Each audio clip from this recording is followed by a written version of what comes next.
Okay, begin with homage to the Buddha. Namo tassa bhagavato arahato samma sambuddhassa.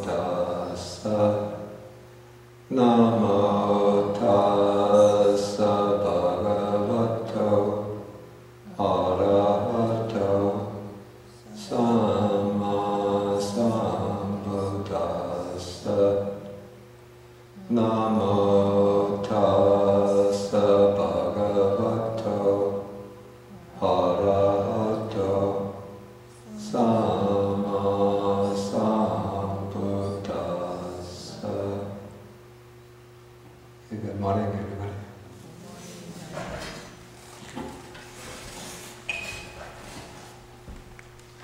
Okay, so today we are returning to Sutta number 26 in the Majjhima Nikaya. This will be the second talk on Sutta number 26, the Ariyapariyesana Sutta, the Discourse on Noble Search.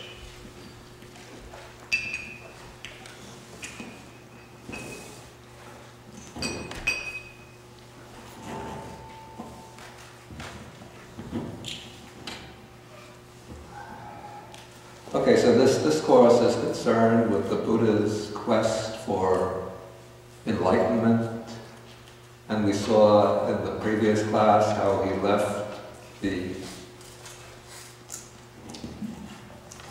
the household life thinking that it was futile to pursue things that are subject to birth, old age, sickness, and death, subject to sorrow, subject to defilement.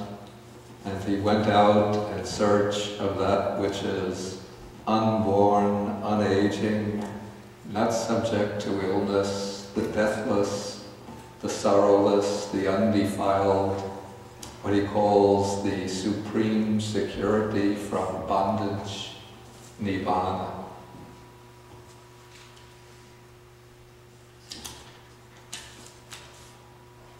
Okay, then he goes to two teachers. First he goes to a teacher named Alara Kalama. Under him he learns the meditation practices that lead to the third, what is called the state of nothingness. The plane of nothingness. He realizes that this is not the state of liberation that he was seeking, so he leaves his first teacher. He continues seeking. He goes to another teacher named Uddaka Ramaputta. He trains under Uddaka Ramaputta, and he achieves the highest meditation in this system, which is called the base of neither perception nor non-perception. Then he realizes that this state doesn't lead to enlightenment or to nibbana, and so he leaves his second teacher and he goes off on his own. And then we come to paragraph number 17, where he says, still in search of what is wholesome or what is good, seeking the supreme state of sublime peace, he wandered by stages through the Magadhan country. The Magadhan country corresponds very closely to the modern Indian state called Bihar.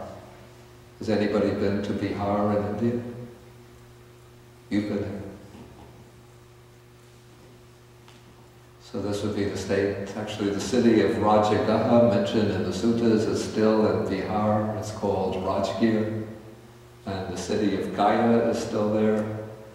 And of course, for Buddhists, the center of interest in the state of Bihar is Bodh Gaya, the place of the Buddha's enlightenment, which is there. Okay, so he goes wandering through the Magadhan country until eventually he arrives at a place called Uruvela. And there he sees an agreeable piece of ground, a delightful grove with a clear flowing river, pleasant smooth banks, and nearby a village for alms resort, which is very important because in order to get his food he has to go on alms route. Okay, so then he thinks this is an agreeable piece of ground and so on. This will serve for the striving of a young man intent on striving. And he sat down there thinking, this will serve for striving. Okay, then we have a very brief account of what happened. It seems almost as though he sits down and then he says, now we're in paragraph 18, then, bhikkhus, being myself subject to birth, having understood the danger, the drawbacks, the defects in what is subject to birth, seeking the unborn supreme security from bondage, I attained the unborn supreme security from bondage, nibbana. Being myself subject to aging, being myself subject to sickness, being myself subject to death, being myself subject to sorrow, being myself subject to defilement, having understood the danger in what is subject to defilement, seeking the undefiled supreme security from bondage, nibbana, I attained the undefiled supreme security from bondage, nibbana. The knowledge and vision arose in me. My deliverance or liberation is unshakable. This is my last birth. Now there is no renewal of being, no more repeated existence, no more round of rebirths. Okay, so if you read this, one gets the impression that the Buddha achieved enlightenment pretty quickly. You know, just one teacher didn't make it there, another teacher didn't make it there, finds a nice stretch of ground, sits down, and boom, there comes enlightenment. But to see what happened in the interval, we have to go to another sutta, which also gives a biographical sketch of the Buddha's search for enlightenment. This is Sutta number 36, which I'm just going to go through a little bit quickly. Not the whole thing, but I'm going to start on page 335.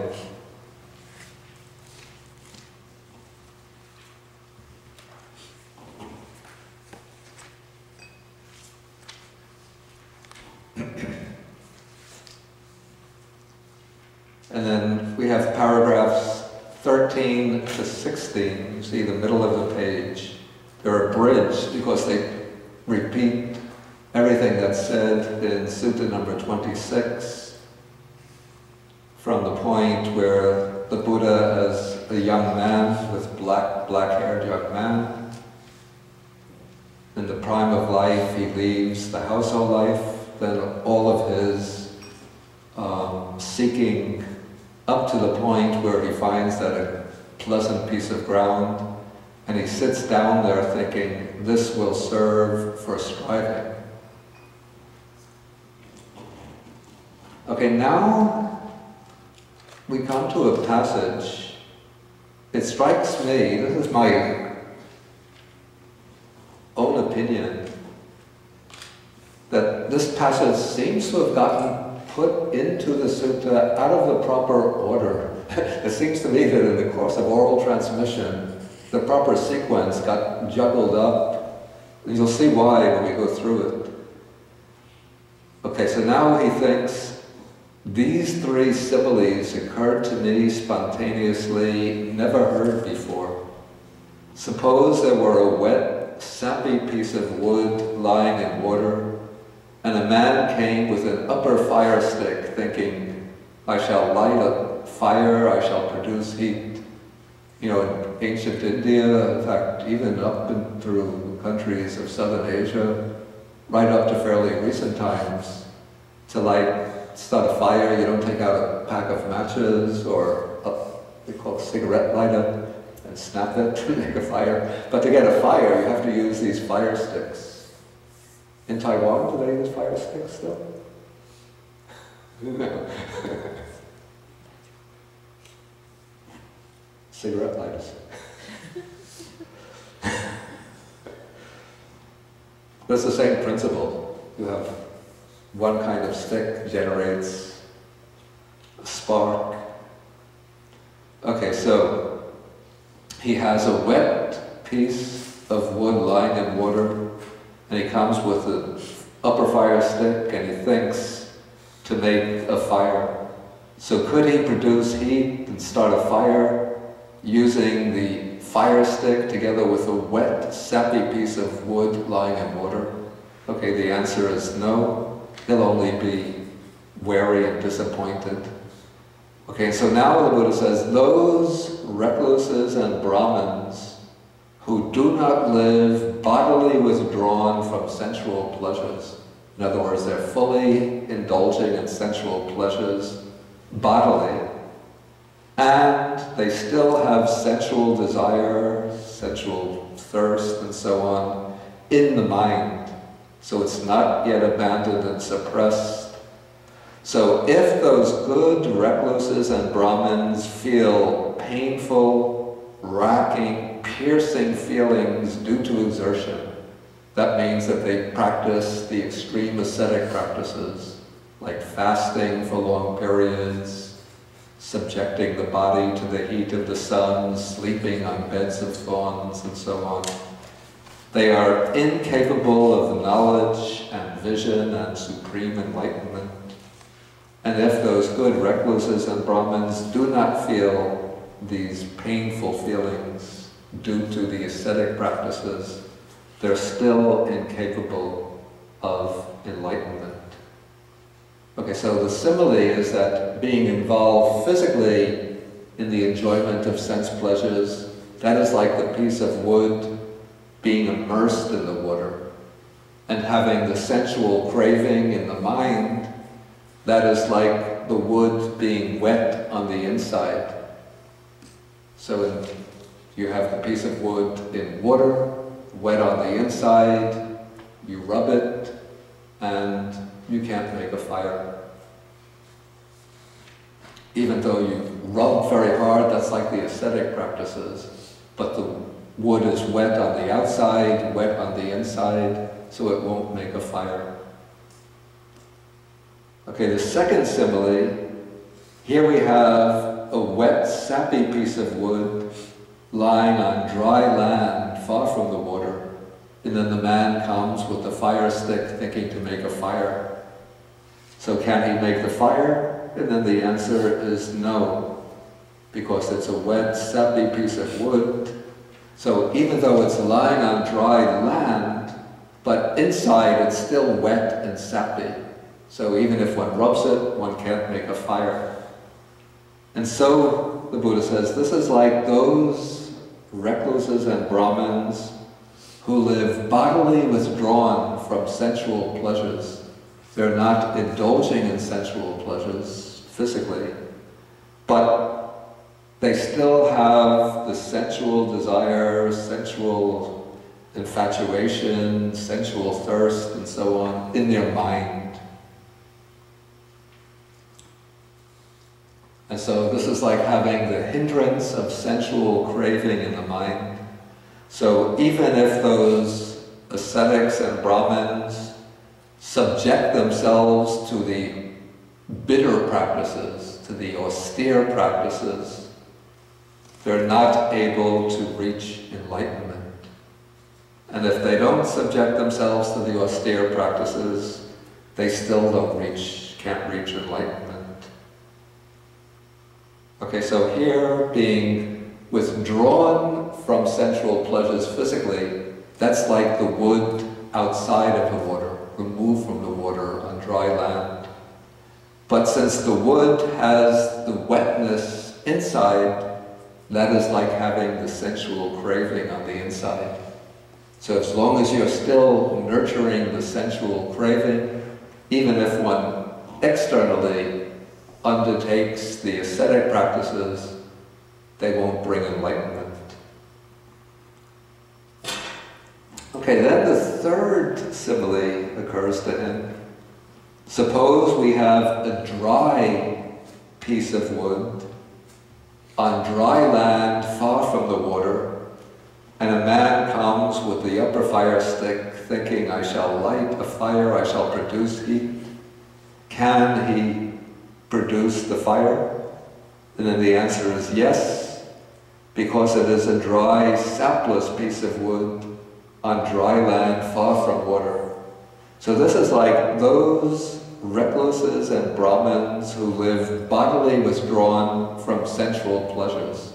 That is like the piece of wood being far from the water.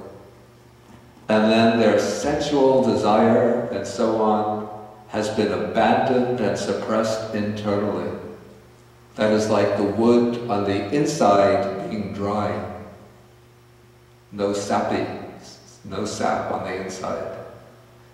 So even if those good recluses and Brahmins feel painful, racking, piercing feelings due to exertion, that is, even if they practice the ascetic practices, they're capable of enlightenment. And even if they don't feel these painful, terrible, racking feelings, they're also capable of knowledge and vision and supreme enlightenment. So that is the third simile. Now it seems to me, maybe I'm missing something, but if one takes the logic of these three similes, the point that seems to emerge is that the ascetic practices don't make a difference one way or another. What's important is to withdraw from the physical indulgence and sense pleasures and to quiet or to suppress the sensual desire inside. So that seems to point to an internal discipline rather than the bodily discipline of extreme asceticism. Does that seem to, do you get the same point? So then it would seem to be, to me, this seems like the discovery that the Buddha should have made after practicing the ascetic practices. Then he realizes the ascetic practices are useless. What's necessary is to develop this inner discipline. He's already undertaken the physical withdrawals from sensual pleasures. So what's necessary is to develop the inner mental discipline to abandon sensual desire inwardly. And then that would bring the knowledge and vision and supreme enlightenment. So that seems to be the conclusion, but then, starting with paragraph 20, he begins to undertake this long course of extreme ascetic practices, inflicting a lot of pain and torment on the body. Okay, I'm not going to go through all the ascetic practices. You can read these on your own. But he goes through such extreme practices that we come to the very bottom of page 329. After these long fasts,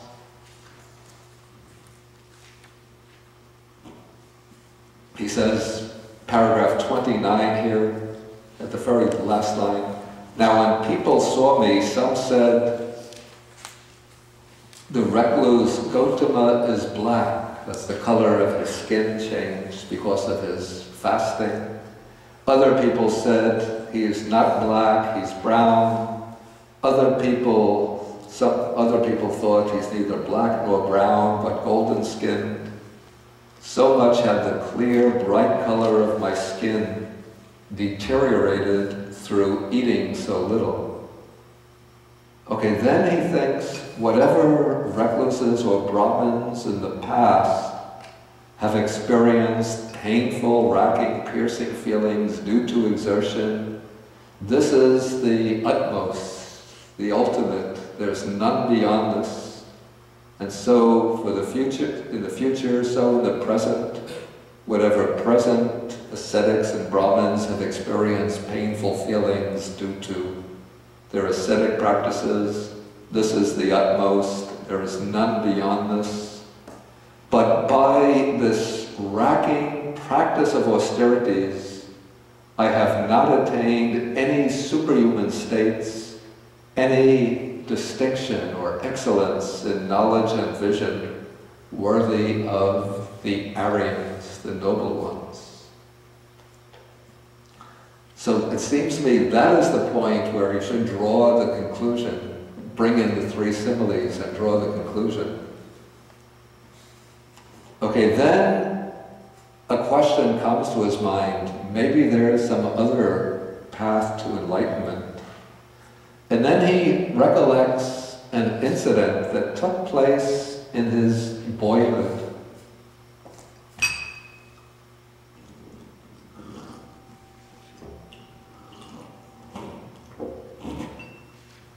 Now in the state where he was raised, the Sakyan Republic, there was the custom every year, at a certain time of the year, they would have the plowing festival. This would be the beginning of the cultivation season. And so his father took him and probably other members of the family, they all went to the fields to plow the fields. And they put him, since he was just a little boy, they put him under a tree. It's called a rose apple tree. Rose apple is a little fruit, very nice little fruit. We don't have it in this country. And then all of them went off to the plowing to plow the field, and they just left the boy, probably with a nurse, in the shade of the tree. Then while he was sitting there, he just spontaneously crossed his legs, and somehow his attention probably went to the breath, and just spontaneously he entered into a deep meditative state. Here he describes that state, quite secluded from sensual pleasures, secluded from unwholesome states. I entered upon and abided in the first jhana, which is accompanied by applied and sustained thought with rapture and pleasure born of seclusion.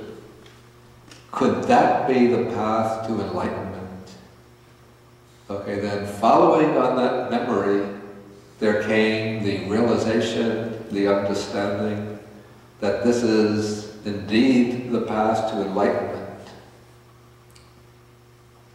Then he thinks, why should I be afraid of that pleasure, since it has nothing to do with sensual pleasures, nothing to do with unwholesome states of mind?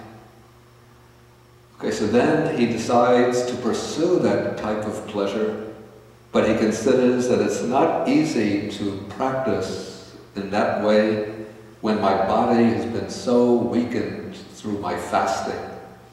So then he makes a decision to resume eating solid food, and so he probably goes on alms round, collects some food, and begins to eat again. And then there were 5 ascetics, 5 monks who were staying with him and attending on him. And when they saw him starting to take food again, they thought that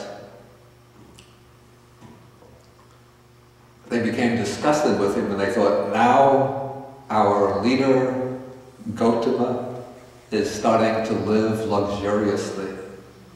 He's given up his striving and reverted to luxury. You see, they were very intent on the ascetic practices. They were convinced that this is the true way to enlightenment, and the Buddha hadn't yet reported his understanding to them. It's a little bit strange. You should have told them in advance, then they might have stayed with him. But instead he goes and starts to take food, and then they get disgusted with him and they leave him. Okay, then when he eats, after he's been resuming the food, as his body fills out, and he regains his strength. Then he starts to practice meditation. He gains the 4 jhanas, or meditative absorptions. Then, paragraph 38, then he recollects his previous lives, even hundreds and thousands of lives in the past. Then comes the divine eye, paragraph 40, by which he can see beings passing away and taking rebirth in accordance with their karma, and he understands the working of the law of karma. Then paragraph 42, he directs his mind to the knowledge of the destruction of the asatas, the toxic streams of sensual desire, craving for existence and ignorance. Then he arrives at the knowledge of the 4 Noble Truths, and when he knows and sees us, then his mind is liberated from the asava of sensual desire, liberated from the asava of craving for existence, liberated from the asava of ignorance. When it's liberated, there comes the knowledge of liberation, and then he knows birth is destroyed, the spiritual life has been lived, what had to be done has been done. There is no more coming back to any state of being, no further rebirth in this samsara. And so the way we have the account given here, at the point where the Buddha sits down on that delightful stretch of ground at Uruvela, it's not that he just immediately goes into deep meditation and it realizes Nibbana, but he undergoes this long process of practicing these austerities, these ascetic practices, till he realizes that they are futile.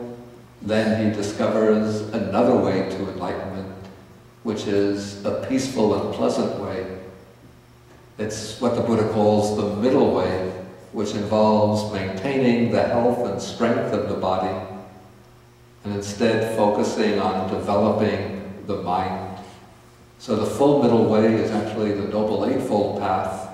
But here, since the Buddha had fulfilled, we could say, all of the basic requirements, what he focuses on is the right concentration aspect of the Noble Eightfold Path, which is the achievement of the 4 jhanas, and then based on the 4 jhanas, practicing insight, and then developing this higher state of knowledge.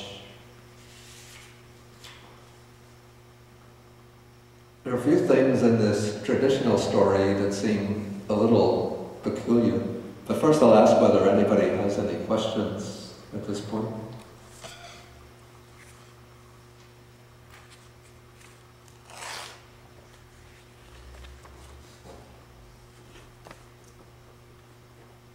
Somebody, I think it was Sunil, you asked an interesting question last week. And I said that question would relate to what's going to come this week, right?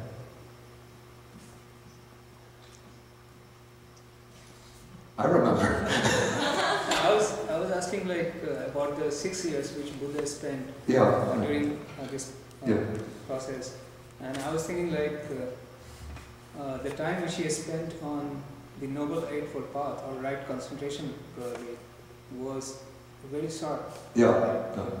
Might have been a few months during the last sixth year. The way it's presented, it's almost as though it took a few days or whatever, not more than a week, just going on alms round till he gets his bodily strength back. And one of the things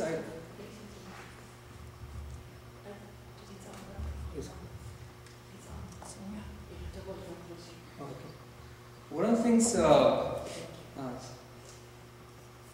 which I don't really understand is probably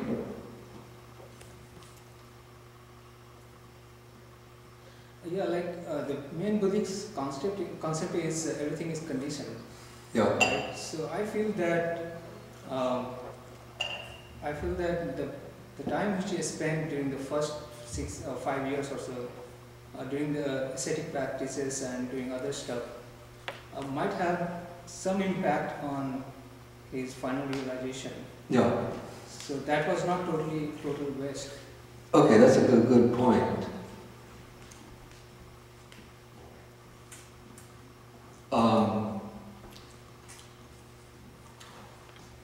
What I would say is that the undertaking of these ascetic practices and carrying them through so thoroughly, even to the point of where he says that no ascetic, no Brahmin or ascetic has ever endured so many painful ascetic practices as I have. I think this shows the strength of his determination, his energy, the commitment to his purpose. And that by undertaking those practices, it would have sort of strengthened and reinforced his determination, reinforced his sense of purpose, so that once he discovered what he considered the right way, the proper way, then he would have been able to progress very quickly.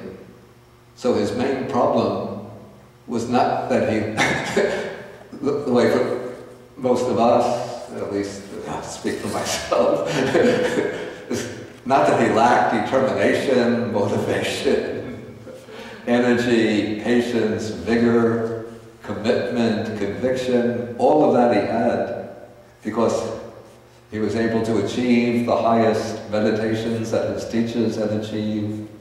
He was able to practice these ascetic practices so thoroughly. So he had all of those qualities: determination, conviction, purpose, commitment. All that he was lacking was the insight into what is the right path, what is the correct method. So once he found that correct method, then all of the other factors were already behind him, propelling him quickly through till he could reach the goal. So in a way, the right path was conditioned by the wrong path which he took. You could say that, yeah. It's not so much the wrong path that conditions the right path, but it's the wrong path helped to strengthen the good qualities of the mind within him. So once he found the right path, then he could progress very rapidly. I'm sitting here thinking that without direct experience, he wasn't going to know that this wasn't going to work. And that his whole exploration was trying everything until he found the right. But I struggle with this statement, no one else has done this ever as good as I. Yeah. And I hear it in other suttas. Yeah. And from my experience, it sounds so much like arrogance as opposed to another way of stating it. Can you help with that so I can put that down? Let's just see exactly what it says.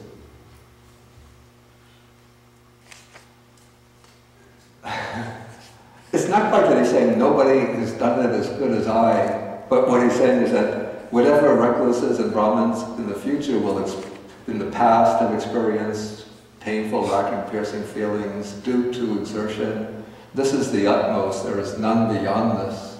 I think what he means is that he's followed all of the traditional routes of ascetic practices, each one to its ultimate limit. So it's not so much a personal boasting, saying, I am the best, but like this is the limit of the ascetic practices, because he was pretty much, in fact at one point,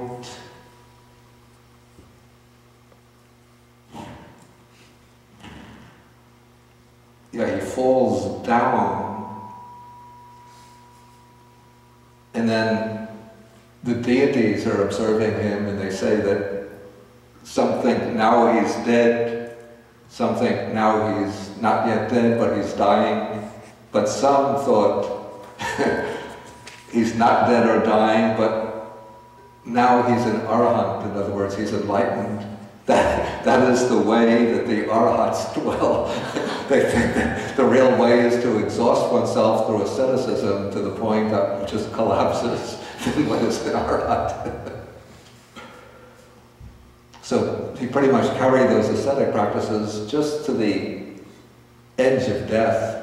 So if one carries them a little bit further, then it's the end, it's death.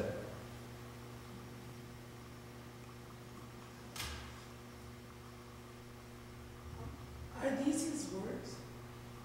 Of course, we don't know what is exactly the words of the Buddha himself, what are the words of the compilers of the texts who have based themselves upon accounts of his words.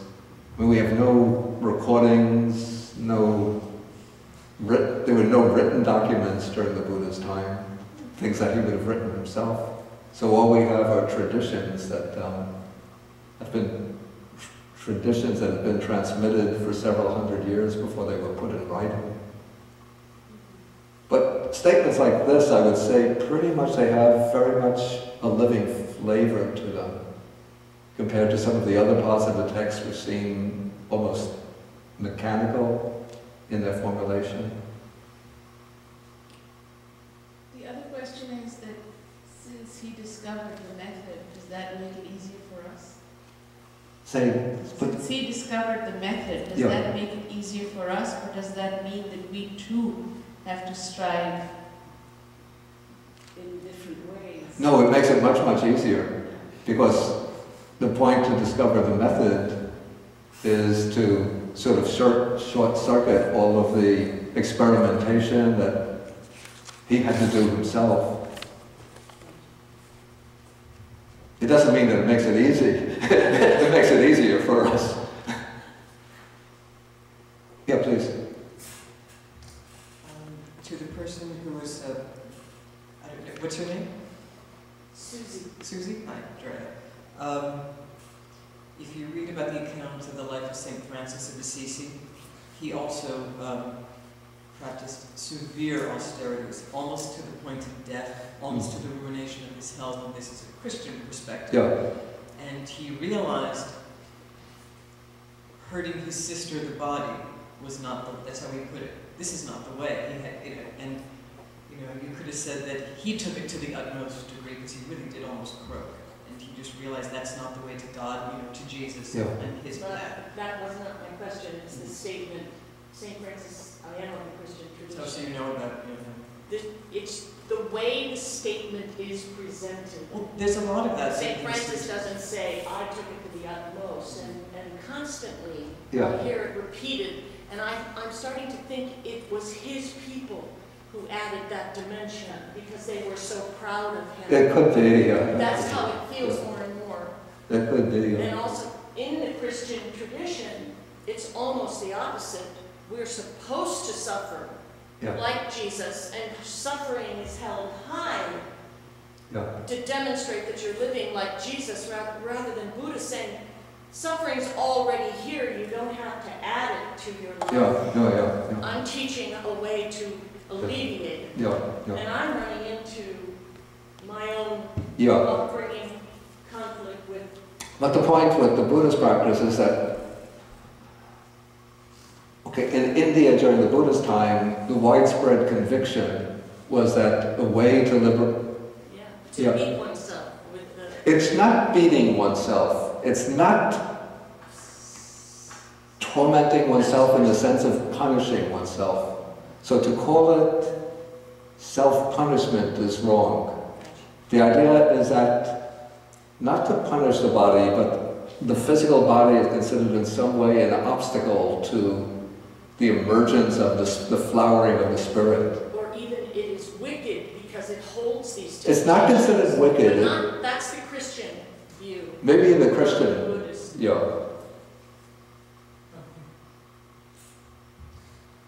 don't know. I have the notion probably he had to say that because if he didn't, the chorus of Brahman ascetics would be so universal, saying, he can't know what he's talking about because we all know that it's asceticism that leads to enlightenment, you know, and he hasn't done the full course. Yeah. So I think that in order to establish a religion or, you know, a following, he had to make that claim. Yeah, yeah. What I would say, it's not so much that he had to make the claim, though apparently he did. Oh, he had to do it, too. He had to do it, yeah. They had to carry these ascetic practices to the limit in order to both convince himself that they don't work, and also it's a way of convincing others, his contemporaries, that they don't work. I'm sure that he believed, you know, so far as he could see, it was asceticism that led as far as anybody went. Yeah. And I'm sure he believed that until the moment when he thought, I'm actually killing myself and it's not helping. Yeah. You know? Yeah. He must have believed it.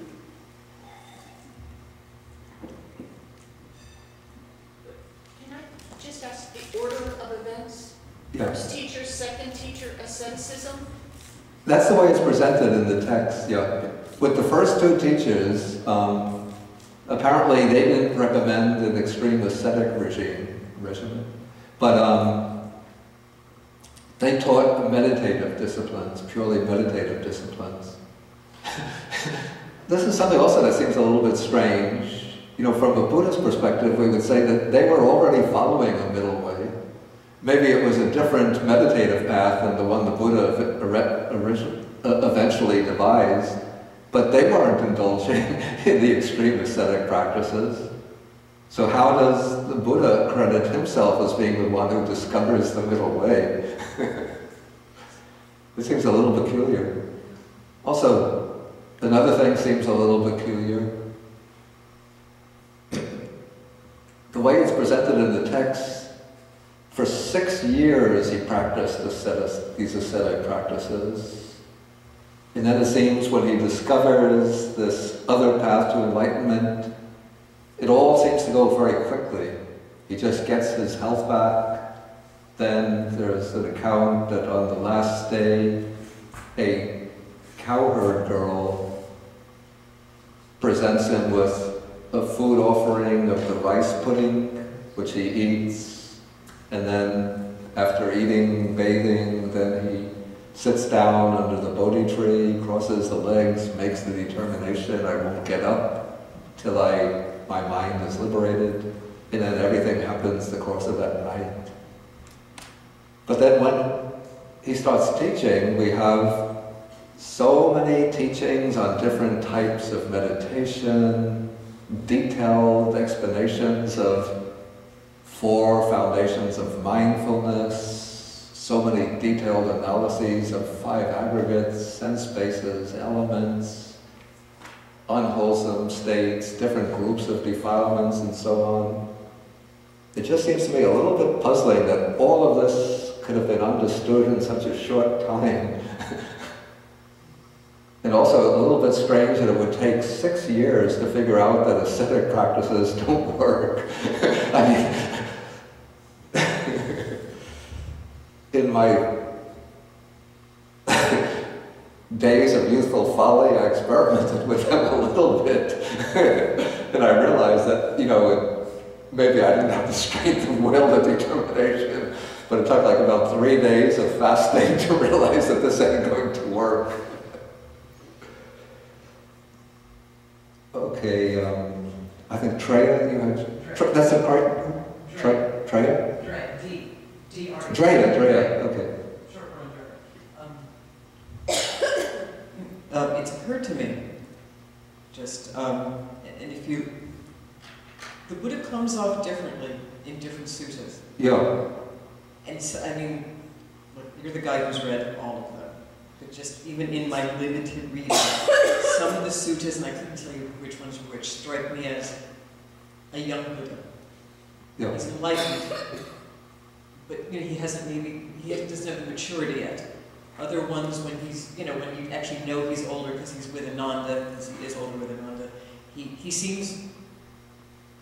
he seems to know more. He seems to be in some ways more relaxed, just more, you know.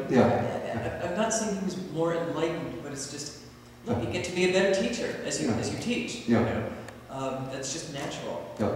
So he gets the aha moment at what, 32, 30 something? It's supposed to be 35. Okay, 35. And he goes and teaches. I mean, his style changes. I mean, what was his first sort of lesson? You know, he meets the, you know, that guy who's like, wow, you look great, who's your teacher? I am the all-enlightened one. And he's like, yeah, right. And then, you know, I think he, you know, he learns. He becomes, and maybe he discovers other things. You know, he appears to have gone through the jhanas and then has realized enlightenment. But then later on, he talks about, you know, you can be a dry insight meditator. You don't have to have the jhanas. That's nice, but there's another way. And maybe he just, he learns more things as he goes along. As he's matured, but it doesn't necessarily get written down. Right? That's just how it strikes me, is he matures as a teacher. That's a very good point. And the Buddha's teaching career does span something like 45 years. And there's one other point about the asceticism. That is, he has to also define himself against Mahavira. Because Mahavira... Wait, he has to define himself? He has to define himself against Mahavira. Oh, against Mahavira. Yeah, the Jains. I mean, Mahavira has an almost identical biography. And goes through all, you know, similar sequence and comes to a lot of the same conclusions, except the Jains actually do starve themselves to death. You know, with the Jains, you got like 29 steps in a hierarchy of purity. And the final one is you starve yourself to death. That is the Jain. So, you know, he has to repudiate that in order to have a separate doctrine. That's exactly so. And I don't think it was here. Maybe it was in the recent class in Bodhi Monastery. I pointed out when the Buddha is criticizing the Brahmins, it's done with a kind of, I mean, sometimes he lampoons them a bit, but there's a certain degree of respect and admiration for the Brahmins. Sometimes he's like comparing the Brahmins of today to the Brahmins of old. But even when he's critical of them, there's still a kind of feeling of friendly respect. But when the Buddhist texts run up against the Jains and then another contemporary teacher called Makali Gosala, who was in some way maybe an offshoot of Jainism, they really bear down, hit hard on the Jains and hard on Makali Gosala. So I can see that there's some sense of a sense of rivalry there. Yes? The impression that I got was that the Buddha wasn't saying that asceticism was wrong, but just that he saw it as a means to an end. Maybe I'm interpreting it wrong. That it seems like the ascetics see it as an end in itself, you know, doing it right, so like you were saying about the Jains and everything. But the impression I was getting was that through the three similes, that asceticism can help you get to the point where you can have that inner discipline, which is really what you need to get to. So it seems like he did the ascetic path, got to a point where he realized the real thing he needed to do was the inner discipline, so he didn't need the ascetic path anymore. So am I interpreting that wrong, that he was seeing the asceticism? I would say definitely that the Buddha rejects this path of extreme asceticism as part of his own system of training. Because when he gives his first discourse to the 5 ascetics, he says, there are two